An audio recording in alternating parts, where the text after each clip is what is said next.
খালেদা জিয়ার যে দোয়া মাহফিল আমাদের ওনার আত্মার মাগফিরাত কামনা করে কর্তৃক আয়োজিত আমিরাতত সন্দীপ জাতীয়তাবাদী ফোরাম আবুধাবির উদ্যোগে সাবেক প্রধানমন্ত্রী দেশনেত্রী বেগম খালেদা জিয়ার মাগফিরাত কামনায় কোরআন খতম ও দোয়া মাহফিল অনুষ্ঠিত দিয়ে গেছে তার যে আদর্শ আমরা অবশ্যই তার বুকে ধারণ করে আমরা এগিয়ে যেতে হবে, দলকে প্রতিষ্ঠিত করে।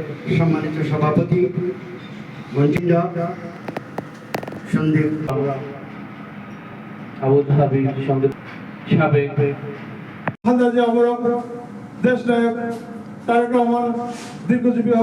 জানুয়ারির 9 তারিখ শুক্রবার আবুধাবির উগ্র রেস্টুরেন্টত আয়োজিত অনুষ্ঠানত সভাপতিত্ব করে সংগঠনের ইউএই আহ্বায়ক ও ইউএই বিএনপির আহ্বায়ক কমিটির সদস্য সাকওয়াত হোসেন বকুল, সংগঠনের সাধারণ সম্পাদক শাহাদাত হোসেন রুবেলের সঞ্চালনায় মরহুমা খালেদা জিয়ার রাজনৈতিক ও জাতীয় অবদানের হতা স্মরণ করে অতিথির বক্তব্য রাখায় ইউএই বিএনপির আহ্বায়ক কমিটির অন্যতম সদস্য আলহাজ এস.এম. দিদারুল আলম, ইউএই বিএনপির আহ্বায়ক কমিটির সদস্য ও আবুধাবি বিএনপির সভাপতি ইসমাইল হোসেন তালুকদার, ইউএই বিএনপির আহ্বায়ক কমিটির সদস্য নূর হোসেন সুমন এবং ইউএই বিএনপির আহ্বায়ক কমিটির সদস্য আবুল বশর সিআইপি। অন্যান্যের মধ্যে বক্তব্য রায় মোহাম্মদ হেলাল, ইসমাইল হোসেন, ইলিয়াস মিয়া সহ আর বোধ কেউ। মোশাররফ হোসেন ভাইকে পবিত্র কোরআন থেকে তেলাওয়াত। আজকে খালেদা জিয়ার মৃত্যু ও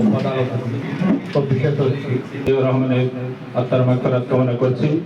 আজকে প্রধানমন্ত্রী বেগম খালেদা জিয়ার শোক সভায় খালেদা জিয়ার মৃত্যুতে আমরা শোকাহত করে এবং ওনার যে আমাদের ইউনিটির জন্য দোয়া করব, আল্লাহ যেন ওর কাজ করবে, সবাই আমাদের নেত্রীর জন্য দোয়া। হাফেজ মোশাররফ হোসেনের পরিচালনায় দেশনেত্রী বেগম খালেদা জিয়া শহীদ রাষ্ট্রপতি জিয়াউর রহমানের আত্মার মাগফিরাত কামনায় দোয়া মোনাজাতের মধ্যে দিয়ে অনুষ্ঠানের সমাপ্তি ঘোষণা করা হয়। আমাদের দিলের সমস্ত নেক মাকাসিদ পূরণ করিয়ে দেন হে আল্লাহ, সবাইকে মহতর উত্তম করিয়ে হে আল্লাহ। সি+ টিভি, চট্টগ্রাম।